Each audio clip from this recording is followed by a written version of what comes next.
Students, welcome to Malika's literature classes. I just hope कि आप लोगों ने जो लास्ट चैप्टर है वो पढ़ लिया होगा एंड क्वेश्चन आंसर्स सॉल्व कर लिए होंगे। बेटा, आज का जो चैप्टर है वो करंट सिचुएशन से बहुत ज़्यादा रेलेवेंट है। वैसे तो ये जो टॉपिक है, ये जो आर्टिकल है वो 1994 में लिखा गया था। इट्स बीन सो लॉन्ग, 2020 चल रहा है। बट जब नानी पालखीवाला ने ये आर्टिकल लिखा था तो उस टाइम पे भी उन्होंने कहा था कि बहुत ज़्यादा रेलेवेंट है, रिलेटिविटी है उस चीज़ की इस टाइम में भी। एंड आज से अगर 25-26 साल बाद पढ़ रहे हैं तो बहुत ही रेलेवेंट सिचुएशन है, जो कि इस टाइम का जो पेंडेमिक टाइम चल रहा है, जिसमें वी आर द रीज़न कि हम ये सारी चीज़ें फेस कर रहे हैं। किस तरीके से हमने अपनी सुपीरियरिटी को दिखाकर और बाकी सारे क्रिएशंस को हार्म करने की कोशिश की, चाहे वो नेचर हुआ या एनिमल हुआ। एंड नाउ नेचर का टाइम आ गया है रिवेंज लेने का। So while reading this story, आपको जब मैं समझाऊंगी इस स्टोरी के बारे में तो आप खुद ये समझ पाएंगे कि कितना रेलेवेंस है आज के टाइम में। लिखा गया है 25-26 साल पहले। एंड ग्रीन मूवमेंट भी जो आया था वो बहुत टाइम पहले आया था, बट आज भी उसका रेलेवेंट है। तो without wasting any time, let's start the chapter. The ailing planet, the green movements. एक minute, just wait a minute बेटा, जस्ट वेट अ मिनट। मैंने आप लोगों के लिए कुछ okay, the green movements role, मैंने कुछ 2-3 पॉइंट्स लिखे आप लोगों के, वो मैं क्वेश्चन आंसर सेशन में बताऊंगी। ये थोड़ा सा गलती मिसप्रिंट हो गया है आई थिंक पीडीएफ में। ये यहाँ पर है द ग्रीन मूवमेंट्स रोल, ठीक है। सो जैसे आंदोलन होता है ना किसी चीज़ को लेकर कि यार अब तो बहुत हो गया, it's high time we have to do something. और आप कुछ ना कुछ कम्युनिटी, एक ग्रुप फॉर्म करके या एक नहीं, कोई एजेंसी हुई जो सोचती है उस चीज़ के बारे में कि कुछ करना है। सो एक टाइम था जब अर्थ की जो कंडीशन थी वो डिटेरोरेट हो रही थी, ख़राब हो रही थी। And that was the reason कि ग्रीन मूवमेंट जो है वो इंट्रोड्यूस हुआ। सो बहुत सारी चीज़ें डिस्कस की है नानी पालखीवाला ने। एंड 11th में मोस्ट ऑफ द चैप्टर्स में ऑथर का डिस्क्रिप्शन नहीं है। ऑथर की थोड़ी बहुत होता है ना कि कैरेक्टरिस्टिक्स नहीं दिए हुए हैं या उनके बारे में नॉलेज नहीं दी गई है। तो मैं आपको बता दूं कि नानी पालखीवाला एक ज्यूरिस्ट रह चुके हैं और राइटर भी रहे हैं अपने टाइम के।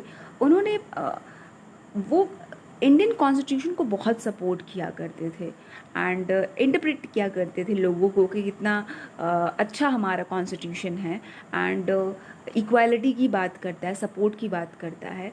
एंड उन्होंने बहुत ही अच्छी अच्छी किताबें लिखी हैं। We the people, income tax पे लिखा है। एंड इकोनॉमिस्ट भी रह चुके हैं वो। सो उन्होंने ये, एक बेटा कोई स्टोरी नहीं है, एक सिंपल सा आर्टिकल है। The following article was written by Nani Palkhivala and published in the Indian Express on 24th November 1994. The issue that he raised regarding the declining health of the earth continue to have relevance. अब ये article है जो publish कहाँ हुआ था, Indian express में publish हुआ था 24 नवंबर 1994 में। एंड जो इशू उन्होंने रेज किए हैं, जो अर्थ की जो डिक्लाइनिंग कंडीशन है, हेल्थ की, बीमार है। एलिंग मतलब क्या होता है बेटा कि बीमार सा, ठीक है, something that is related to disease. वो बीमार है, हेल्थ पुअर है, तो हमारे अर्थ की जो हेल्थ है वो बहुत ज़्यादा ख़राब है। उस चीज़ पे उन्होंने ये आर्टिकल लिखा था। और आज भी अगर हम इस आर्टिकल को पढ़ते हैं तो बहुत ज़्यादा रेलेवेंस है, हम रिलेट कर सकते हैं। And may be in future अगर हम इसी तरीके से अपनी गलतियों को कंटिन्यू रखते गए, सो मे बी इन फ्यूचर अगर 25 साल बाद की अगर बात करें तो भी अगर कोई बच्चा पढ़ता है 25 साल बाद इस आर्टिकल को, तो तब पर भी रेलेवेंस हो सकता है। So now it's high time. High time तो बहुत पहले का हो चुका है कि अब अभी आप लोगों को सुधार करने की ज़रूरत है, लेकिन हमने सुधार नहीं किया उस समय पे 20th सेंचुरी में। And this is the reason कि आज 21st सेंचुरी में हम इतनी बड़ी प्रॉब्लम से गुजर रहे हैं। So let's start the chapter. One cannot recall any moment in world history which has gripped the imagination of the entire human race so completely and so rapidly as the Green Movement, which started nearly 25 years ago. In 1972, the world's first nationwide Green Party was founded in New Zealand. Since then, the movement has not looked back. अगर हम बात करें world history की, so green movement top पे रखा जा सकता है कि किसी ने सोचा नहीं था कि ग्रीन मूवमेंट जो स्टार्ट हुआ वो इतने सारे लोगों को इंस्पायर करेगा एंड एक रिवोल्यूशन लेकर आएगा कि लोग जो अर्थ को मशीन समझा करते थे, ग्रीन मूवमेंट के आने के बाद एक थॉट चेंज हुआ, कंप्लीट चेंज हुआ कि अब अर्थ को लोग लिविंग ऑर्गेनिज्म मानने लगे थे। अर्थ की भी नीड्स हो सकते हैं, अर्थ जो है हम उसके पार्ट है, so it's our responsibility to take care of it. So ये जो ग्रीन मूवमेंट था वो एक तहलका मचा दिया था, एक रिवोल्यूशन लेकर आया था। एंड कब स्टार्ट हुआ था ये ग्रीन मूवमेंट? 1994 में ये आर्टिकल पब्लिश हुआ है बेटा, नानी पालखीवाला ने लिखा है। 2002 में आई थिंक उनकी डेथ हुई थी दिसंबर में। एंड और 1972 में ये ग्रीन मूवमेंट शुरू हुआ था, जो कि कहाँ पे सबसे पहले स्टार्ट हुआ था, उसका फाउंडेशन कहाँ पे रखा गया था? न्यूजीलैंड में रखा गया था। And since then the movement has not look back. एंड उस दिन अगर 1972 की बात की जाए, इस मूवमेंट ने सिर्फ और सिर्फ इम्प्रूव ही किया है, हमेशा कुछ ना कुछ नए आइडियाज़ लेकर आए हैं। एंड इससे जुड़े जो भी मूवमेंट से जुड़े लोग हैं वो हमेशा वर्ल्ड के बारे में सोचते हैं, अर्थ के बारे में सोचते हैं, नेचर के बारे में सोचते हैं। सो बढ़ोतरी आई है, परपिचुअलिटी बढ़ी है। तो सेम यहाँ पर कह सकते हैं, मे भी शायद ग्रीन मूवमेंट को बहुत कम ही लोग होंगे जो सपोर्ट नहीं करते होंगे। सपोर्ट सब करते हैं बेटा, बस इम्प्लीमेंट नहीं करते हैं। पता है कि इस चीज़ से नेचर हार्म होगा, बट फिर भी हम वही चीज़ करते हैं। And on the other hand हम प्रोपोगेट करते हैं कि ग्रीन मूवमेंट स्टार्ट होना चाहिए, प्रोटेक्ट द नेचर, टाइगर्स का एक्सटेंशन हो रहा है तो हमें प्रोटेक्ट करना है। बट अगर हम बात करें वन साइड, हम खुद को क्या प्रूव करने की कोशिश कर रहे हैं कि वी आर द फाइटर्स, जो हम फाइट कर रहे हैं अर्थ के लिए। And on the other hand हम ही जो है वो क्या है? हम एनिमी हैं अर्थ के। We have shifted one hopes irrevocably from the mechanistic view to a holistic and ecological view of the world. It is a shift in human perception as revolutionary as that introduced by the Copernicus, who taught mankind in the 16th century that the earth and the other planets revolve around the sun. अगर हम बात करें 16th century की, Copernicus की, जब उन्होंने बताया था कि जो वर्ल्ड अर्थ जो है वो चक्कर नहीं, उसके चक्कर नहीं लगते हैं। एक टाइम है ना, आपने हिस्ट्री में पढ़ा होगा कि जो क्रिश्चियनिटी जो रिलीजन है, जो क्रिश्चियंस है, वो ये माना करते थे कि जितने भी प्लैनेट्स हैं, स्पेशली जो सन है, वो अर्थ का चक्कर लगाता है। बट कॉपरनिकस ने क्या कहा था कि जो अर्थ है, लाइक एनी अदर प्लैनेट, वो क्या करते हैं? सन का चक्कर लगाते हैं। सो उस टाइम का वो सबसे ज़्यादा मतलब तहलका मचाने वाला न्यूज़ था एंड बीहेडेड कर दिया गया था उस टाइम पे कॉपरनिकस को। उसी टाइप का ये जो ग्रीन मूवमेंट जब आया था तो तहलका मचाने वाला था, एक रिवोल्यूशनरी आइडिया लेकर आया था। रिवोल्यूशनरी मतलब समथिंग दैट ना कि उसके बाद सब कुछ बदल जाना, एक परसेप्शन, एक कंप्लीटली इतना कॉन्शियसली आपको इतना जगा देना कि आप एकदम डिफरेंट वे में सोचने लगो। सो सिमिलरली ग्रीन मूवमेंट के टाइम पे भी यही हुआ था, क्योंकि हमने क्या किया था? We have shifted one hope, मतलब कि हम शिफ्ट हो चुके थे और एक होप में शिफ्ट हो चुके थे कि जो अर्थ है वो क्या है, हमने अब उसको मशीन समझना बंद कर दिया था। ठीक है, अब हम उसे क्या समझ रहे थे? उसको हम किस नज़र से देख रहे थे? एक हॉलिस्टिक एंड इकोलॉजिकल व्यू में देख रहे थे। हॉलिस्टिक मतलब बेटा होता है एक कंप्लीट व्यू में, अलग अलग पार्ट्स में नहीं देख रहे थे कि अर्थ का अलग पार्ट होता है, नेचर, एनिमल अलग है, ह्यूमंस अलग हैं, ये अलग है, वो अलग है। हम कंप्लीटली हर एंगल से अर्थ को देख रहे थे। एंड इकोलॉजिकल मतलब बेटा कि जितने भी इकोसिस्टम्स हैं हमारे वर्ल्ड में, हम सबके बारे में सोचना शुरू कर दिए थे, ना कि सिर्फ ह्यूमन बींग्स के बारे में। सो हमने ऑन द होल अगर हम कहें तो अर्थ को हमने बिल्कुल अपनी ही तरह एक लिविंग ऑर्गेनिज्म मानना शुरू कर दिया था। जैसे कि हमारे बहुत सारे पार्ट्स हैं जो कि हम एक साथ यूनिटी के साथ उसको लेकर चलते हैं। सिमिलरली हमने अर्थ के सारे एंगल को मिलाकर एक यूनिफाइड करके अर्थ को देखना शुरू कर दिया था, उसके इकोसिस्टम्स को देखना शुरू कर दिया था। एंड ये बहुत बड़ा चेंज आया था। वैसा ही चेंज जब कॉपरनिकस ने जब वो स्टेटमेंट प्रोवाइड किया था, अर्थ की थ्योरी प्रोवाइड की थी, तब जो चेंज आया था। सिमिलरली ग्रीन मूवमेंट के टाइम पे भी इतना ही बड़ा एक रिवोल्यूशनरी चेंज आया था। For the first time in human history, there is a growing worldwide consciousness that the earth itself is a living organism, an enormous being of which we are parts. It has its own metabolic needs and vital processes which need to be respected and preserved. And जैसे मैंने आपको बताया बेटा कि living organism हम ऐसा समझने लगे थे अर्थ को कि उसके अंदर भी जान है, एंड एक बहुत इनॉर्मस मतलब कि वेरी बिग, एक यहाँ पे इनॉर्मस बीइंग मतलब कि अर्थ एक बहुत बड़ा बीइंग, एक बहुत बड़ा लिविंग ऑर्गेनिज्म कि हम सब पार्ट हैं। सो इट्स आवर रिस्पॉन्सिबिलिटी कि हम उसके सारी चीज़ों पे ध्यान दें।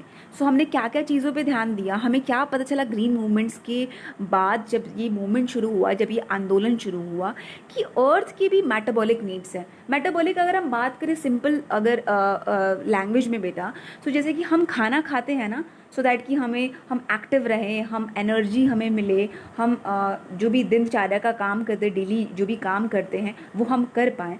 सिमिलरली अर्थ के भी कुछ नीड्स होते हैं, और अगर वो नीड्स फुलफिल नहीं होंगे तो अर्थ जो होगा वो प्रॉपर वे में वर्क नहीं कर पाएगा। सो मेटाबॉलिक नीड्स हैं एंड वाइटल प्रोसेसेस मतलब कि कुछ जो इम्पॉर्टेंट प्रोसेसेस हैं, वाइटल मतलब कि इम्पॉर्टेंट प्रोसेस हैं, वो हमें पता चले, एंड हमें उसको रिस्पेक्ट भी करना है एंड प्रिजर्व करके बचा के भी रखना है। ठीक है, उसको ख़त्म नहीं होने देना है, डिप्लीट नहीं होने देना है, ना अर्थ की कंडीशन को उतनी एनर्जी बनी रहे, एंड जो भी वाइटल प्रोसेसेस चल रहे हैं, जो भी अर्थ के इनर जो चीज़ें चल रही हैं, वो कम्प्लीटली उसी प्रोसीजर में चलते रहें, वो हमें ध्यान रखना है। एंड वो हमें कब पता चला? ग्रीन मूवमेंट के आने के बाद।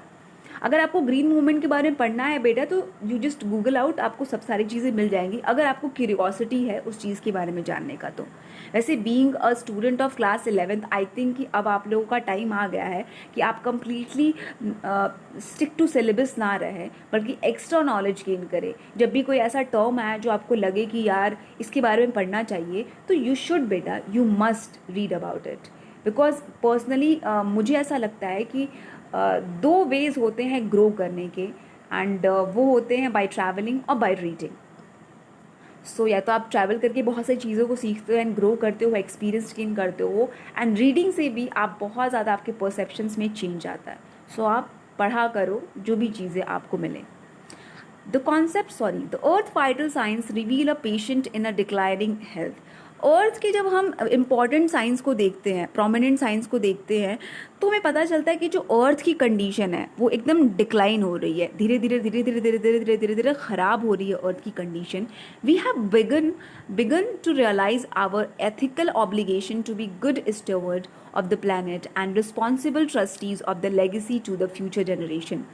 ग्रीन मूवमेंट आने के बाद हमें एक चीज़ और रियलाइज होती है बेटा कि हमने पता है रियलाइज़ करना शुरू कर दिया था कि हमारी अर्थ के टूवर्ड्स एथिकल ऑब्लिगेशंस है। एथिकल मतलब कि मॉरल, तो हमारी भी कुछ मॉरल ड्यूटीज़ बनती है अर्थ के टूवर्ड्स, एंड हमें ये समझना है, हमें ये बनना है कि हम एक गुड स्टीवर्ड्स बने। स्टीवर्ड्स मतलब कि कोई ऐसा इंसान जो किसी चीज़ की देखभाल कर रहा है, या एक मैनेजर टाइप का कि मैनेज कर रहा है एंड उसकी रिस्पॉन्सिबिलिटी है कि सब कुछ अच्छे से चलता हो।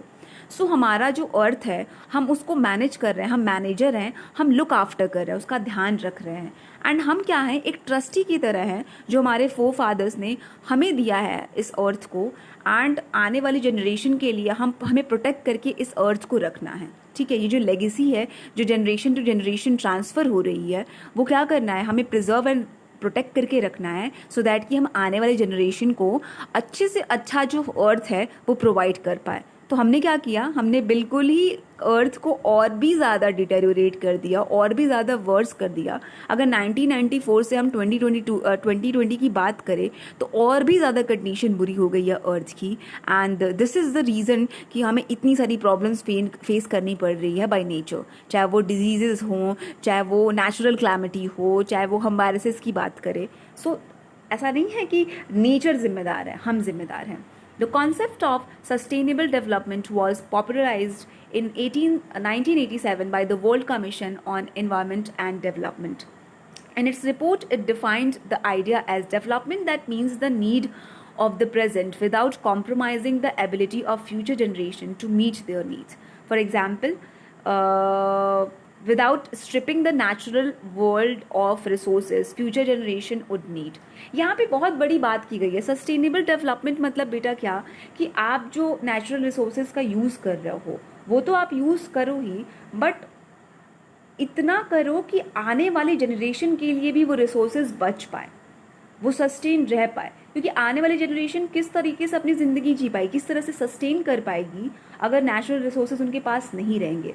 तो इसका डेवलपमेंट बहुत ज़्यादा ज़रूरी है. एंड इसको अच्छे से वर्ल्ड कमीशन ने एक्सप्लेन किया है, बताया है कि जो डेवलपमेंट है, जो that meets the needs of present, सिर्फ ये नहीं है डेवलपमेंट कि आपकी ज़रूरतें पूरी हों प्रेजेंट में, लेकिन ये भी है कि ज़रूरतों के साथ साथ ये भी हो कि आप आने वाली जनरेशन के लिए उनके नीड्स के साथ कॉम्प्रोमाइज़ ना करो. आपके नीड्स तो फुलफिल हो ही रहे हैं, लेकिन फ्यूचर जनरेशन के भी नीड्स फुलफिल हो, that is called sustainable development. लेकिन अगर आपके नीड्स फुलफिल हो रहे हैं एंड आप एक्सट्रीम लेवल पे जाकर नेचुरल रिसोर्सेज का यूज़ कर रहे हो, तो at some point of time जो नेचुरल रिसोर्सेज हैं वो क्या होंगे, डिप्लीट हो जाएंगे, कम हो जाएंगे एंड एक्सटेंशन हो जाएगा, बिल्कुल ही ख़त्म हो जाएगा. और आने वाली जनरेशन का जो सर्वाइवल का जो रेट है वो कम से कम हो जाएगा, वो जी नहीं पाएगी without having any natural resources. So it's very important कि डेवलपमेंट के साथ साथ, प्रेजेंट डेवलपमेंट के साथ साथ आप फ्यूचर डेवलपमेंट के बारे में भी सोचो. जैसे कि इन्होंने बताया कि without stripping the natural world of resources future generations would need. ऐसा नहीं है कि आप सारे नेचुरल रिसोर्सेज को इतनी एक्सट्रीम लेवल पे यूज़ कर लो कि आने वाली जनरेशन के पास कुछ रहे ही ना.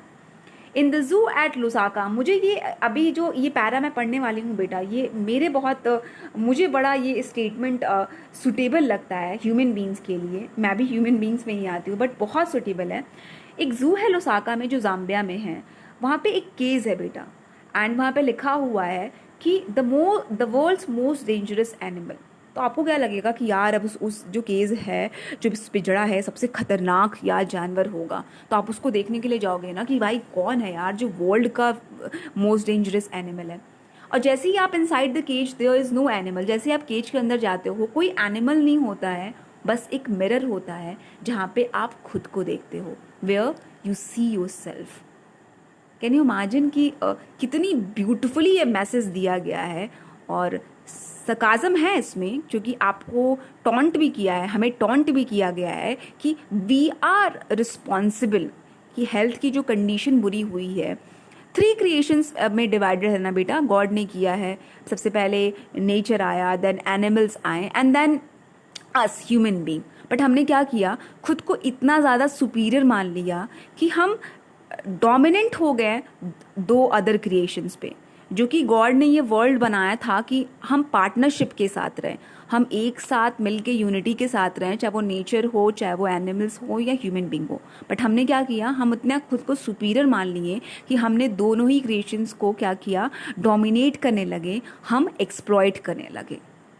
और यही रीज़न है कि हमें मोस्ट डेंजरस एनिमल कहा गया है. And we are actually, personally my perception is कि आई रियली वॉन्ट यू, मैं चाहती हूँ कि आपके आंसर्स को पढ़ूँ मैं. सो अगर आप क्या सोचते हो, क्या ये स्टेटमेंट या इस तरीके से जाम्बिया में जू के अंदर इस तरीके से एनिमल कहना ह्यूमन बीइंग को, इज़ इट राइट और रॉन्ग? आप अपना परसेप्शन ज़रूर बताइएगा कमेंट सेक्शन में.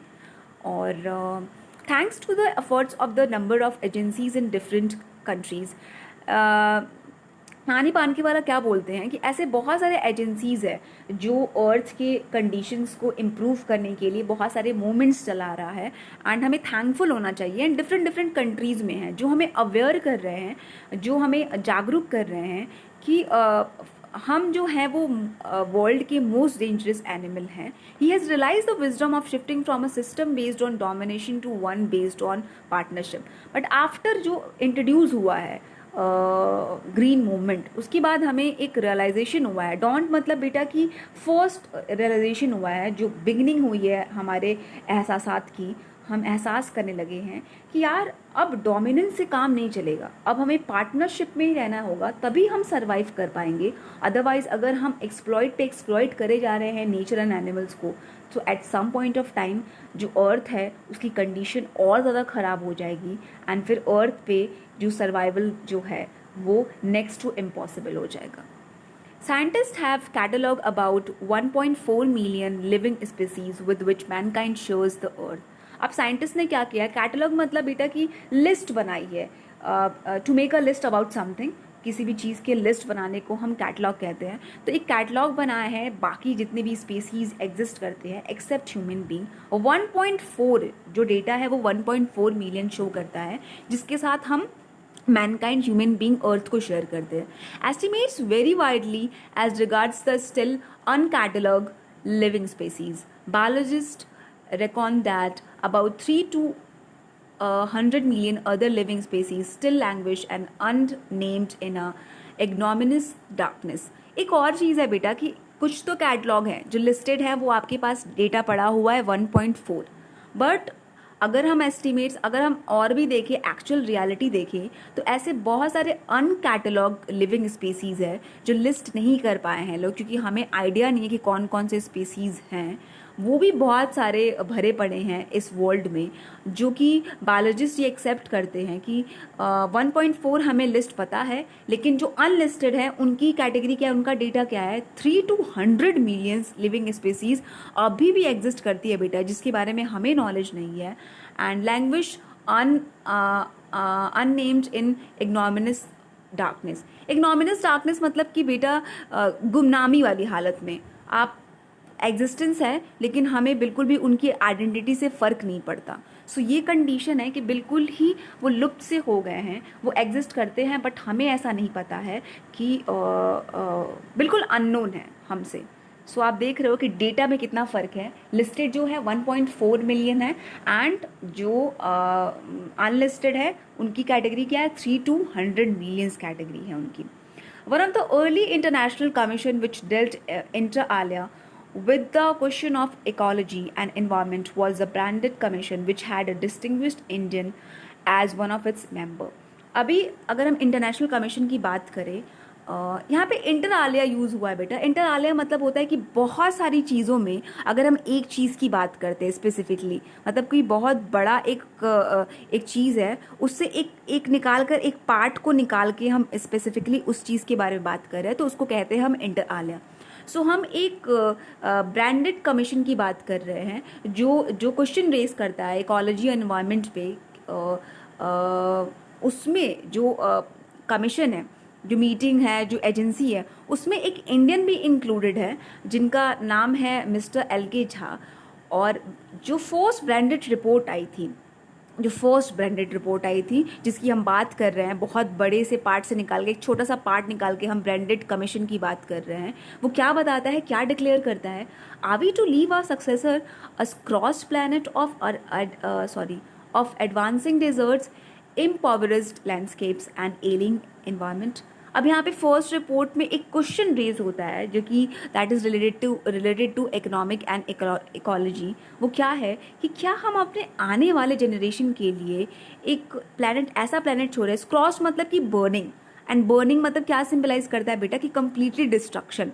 तो ऐसा प्लैनेट छोड़ के जा रहा है कि वो बर्निंग पोजीशन में, धीरे धीरे उसका एंड हो रहा है, और फॉरेस्ट से वो बिल्कुल डेजर्ट की शेप में आ रहा है, बिल्कुल पेड़ वेड़ सब कटे जा रहे हैं। और इम्पॉवरिश लैंडस्केप मतलब कि बेटा इतना ज़्यादा बंजर ज़मीन जहाँ पे कुछ उपजाऊ नहीं है, कुछ यूज़, एक बिल्कुल जो लैंड है वो बिल्कुल यूजलेस है, और एलिंग इन्वायरमेंट, एकदम बीमार सा इन्वायरमेंट। तो क्या हम अपने आने वाले जनरेशन के लिए अर्थ को इस तरह से दे रहे हैं जहाँ पे इतनी सारी प्रॉब्लम है। ये फर्स्ट रिपोर्ट था ब्रांडेड कमीशन का। याद रखिएगा कि क्या क्वेश्चन रेज हुआ था, मे बी आपके एग्जामिनेशन में आ सकता है। Mr. Lester R. Brown, in his thoughtful book, The Global Economic Prospect, points out that the Earth's principal biological system are four: fisheries, forest, grasslands and croplands.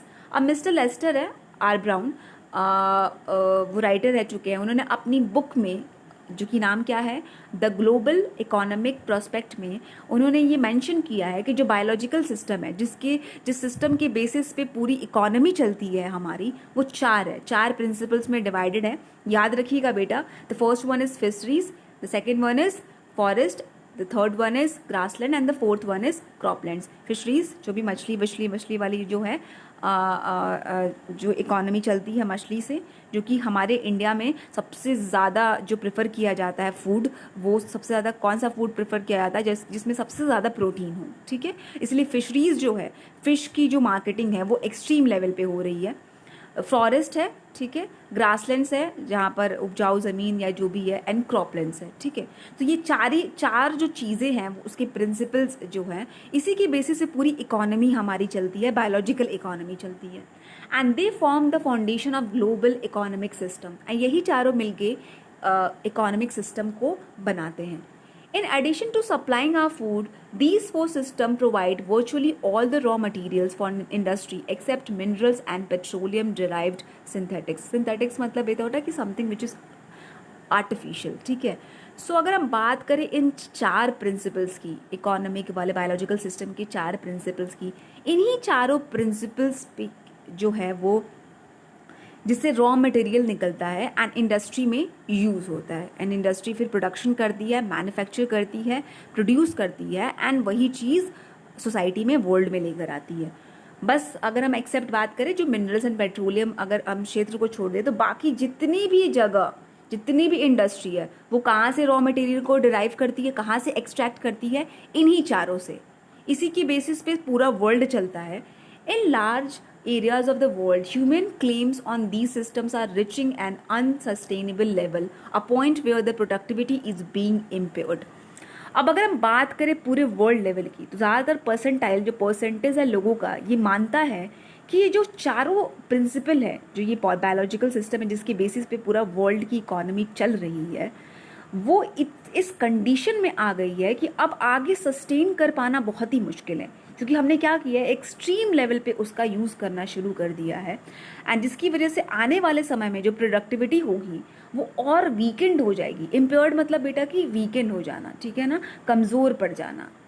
सो यहाँ पर क्या है कि अगर ज़्यादा से ज़्यादा आप यूज़ करोगे तो at some point of time चीज़ें ख़त्म होगी ना, और अगर रॉ मटेरियल नहीं मिलेगा तो आप कहाँ से मैन्युफैक्चर करोगे कोई भी चीज़, एंड अगर मैन्युफैक्चर नहीं कर पाओगे, प्रोड्यूस नहीं कर पाओगे, तो किस तरीके से वर्ल्ड के लोग सर्वाइव करेंगे। When this happens, अगर ये एक्चुअली में अगर ये सारी चीज़ें हो जाएंगी, एक टाइम पर हो जाएगा कि अनसस्टेनेबल हो जाएगा, जो फिशरीज है, जो मछलियाँ हैं, बिल्कुल ही जो इंडस्ट्री है फिश की, वो कोलैप्स हो जाएगी, कम्प्लीटली डिस्ट्रॉय हो जाएगी। फॉरेस्ट जो है वो डिसअपियर हो जाएंगे, ग्रासलैंड जो हैं वो क्या होंगे, कन्वर्ट हो जाएंगे, बैरन लैंड में कन्वर्ट हो जाएंगे, जहाँ पे आप कोई भी कुछ भी यूज़फुल नहीं कर सकते हो, क्योंकि वो ज़मीन बिल्कुल ही यूज़लेस हो जाएगी। एंड जो क्रॉपलैंड्स होंगे, जहाँ पे क्रॉप्स, जहाँ पे फसलें उगती हैं, वो बिल्कुल ही डिस्ट्रॉय हो जाएगी। डिटेरोरेट मतलब कि कम्प्लीटली डिस्ट्रॉय, मतलब वर्स कंडीशन में चले जाना। सो आप देख रहे हो कि सिर्फ फिश इंडस्ट्री की मैं बात नहीं कर रही हूँ, बल्कि चारों इंडस्ट्री की नानी पालके वाला बात कर रहे हैं कि इतनी एक्सट्रीम लेवल पे हम ये रिसोर्सेज यूज़ कर रहे हैं, रॉ मटेरियल यूज़ कर रहे हैं अपनी इंडस्ट्री के लिए, कि at some point of time unsustainable हो जाएगा सर्वाइव कर पाना। Okay, in a protein conscious and protein hungry world, ठीक है ना, अगर हम बात करें तो सबसे ज़्यादा फूड जो प्रेफर करते हैं, क्योंकि हेल्थ के लिए भी अच्छा होता है प्रोटीन, तो ज़्यादातर लोग प्रेफर करते हैं। सो जिस तरीके से हम ओवर फिशिंग कर रहे हैं वो बहुत ही कॉमन है आज के टाइम में। ओवर फिशिंग, सिर्फ फिशिंग नहीं कर रहे हैं हम ओवर फिशिंग कर रहे हैं। आपको बाद में थोड़े टाइम बाद में पता चलेगा बेटा, अभी इस चैप्टर के थोड़े बाद में, कि ओवर फिशिंग क्यों हो रही है।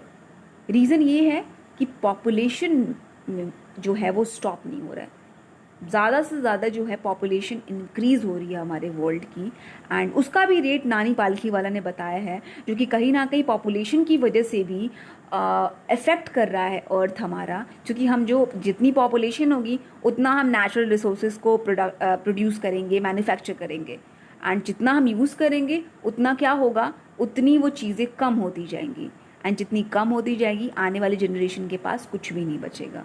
Okay, so protein conscious world में जो ओवरफिशिंग है वो बहुत ही कॉमन है। In poor countries local forest are being decimated in order to procure firewood for cooking. अब यहाँ पर क्या है कि डेसिमेटेड मतलब कि कम होना, ठीक है बेटा। सो जहाँ पर फॉरेस्ट जहाँ पर है वहाँ पे जो लकड़ियाँ हैं, ट्रीज है, वो कम हो रही है। क्यों? प्रोक्यूर मतलब कि टू ऑब्टेन समथिंग। क्यों? क्या ऑब्टेन करने के लिए, क्या गेट करने के लिए, क्या लेने के लिए? लकड़ियाँ, क्योंकि हमें खाना बनाने के लिए फायरवुड चाहिए।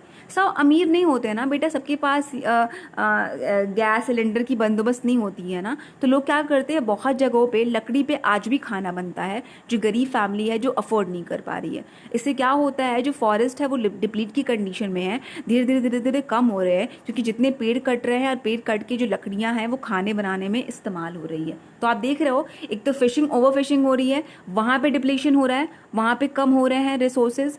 देन हम फॉरेस्ट में आए तो यहाँ पर लकड़ियाँ पेड़ काटे जा रहे हैं, सो दैट की जो लकड़ियाँ हैं वो फायरवुड की तरह यूज़ हो सके, खाना बनाने के काम आ सके। In some places, firewood has become so expensive that what goes under the pot now costs more than what goes inside it. And some places, अगर हम बात करें तो जो लकड़ियाँ हैं वो इतनी एक्सपेंसिव हो जा रही हैं। आप वही चीज़ है ना कि लोग पावर्टी को नहीं समझ पाते हैं एंड महंगाई एंड बढ़ाना शुरू कर देते हैं। सो किसी किसी प्लेस पे तो लकड़ियाँ इतनी महंगी है कि जो पॉट के नीचे जो लकड़ियाँ हैं वो ज़्यादा महंगी है कंपैरिजन टू जो पॉट के अंदर खाना बन रहा है। तो खाना सस्ता अब हो गया है और जो लकड़ियाँ हैं वो महंगी हो रही हैं। सो आप कंडीशन देख सकते हो कि कितना ओवरली इस चीज़ को डिटेरोरेट किया जा रहा है, जितने भी रिसोर्सेज हैं। Okay, since the tropical forest is, in the words of Dr. Myers, the powerhouse of evolution, several species of life face extinction as a result of its destruction. अगर हम बात करें ट्रॉपिकल ट्रीज़ की, लंबे लंबे लंबे जो ट्रीज़ होते हैं ना, जो नॉर्मली हम dry and hot and wet places पे देखते हैं, जो बड़े बड़े लंबे पेड़ जंगलों जैसे होते हैं, वहाँ पर क्या हो रहा है बेटा कि वो डॉक्टर मायर क्या कहते हैं उस प्लेस को, the power house of evolution. मतलब कि वहाँ पे बहुत सारे स्पीसीज़ है आपको मिलते हैं जो कि अनकैटलॉग हैं। अब क्या हो रहा है, फॉरेस्ट को जिस तरह से हम काट रहे हैं, जिसकी वजह से क्या हो रहा है, जो भी स्पीसीज़ वहाँ पे एग्जिस्ट करती हैं उनका एक्सटेंशन हो रहा है, वो ख़त्म हो रहे हैं एंड डिस्ट्रॉय हो रहे हैं। तो कहीं ना कहीं एक हम गॉड की क्रिएशन को हम डिस्ट्रक्ट कर रहे हैं जस्ट बिकॉज कि हमें अपने नीड को फुलफिल करना है। आई होप कि बेटा आप लोगों को क्लियर होता होगा। जस्ट वेट ए मिनट, मैं देख लूँ, ठीक है। आई थिंक कि time okay, that's it for today. First part आप लोगों का इतना ही पढ़ाती हूँ मैं, सेकेंड पार्ट हम कंटिन्यू करेंगे। एंड मेरे अपलोड करने से पहले बेटा आप लोग कुछ ग्रीन मूवमेंट के बारे में पढ़ लो, नानकी बाल्की वाला के बारे में पढ़ लो।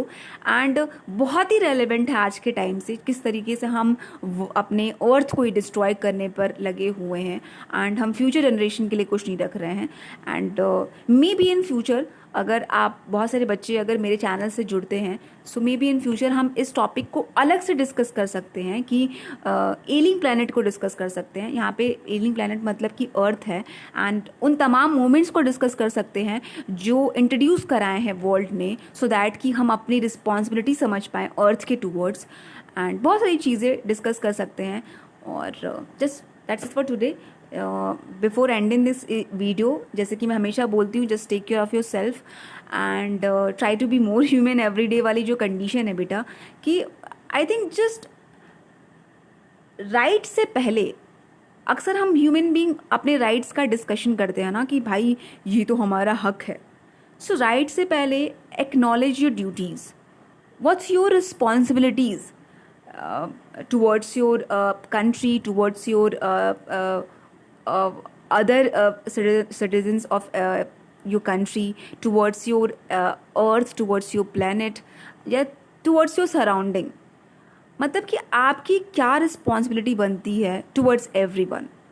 अगर आप अपनी रिस्पॉन्सिबिलिटी को फुलफिल कर रहे हो with having good intention, so rights तो ऑटोमेटिकली मिल जाएंगे बेटा। But first acknowledge your duties and try to implement those duties in your life. Just okay, just take care of yourself. Bye bye.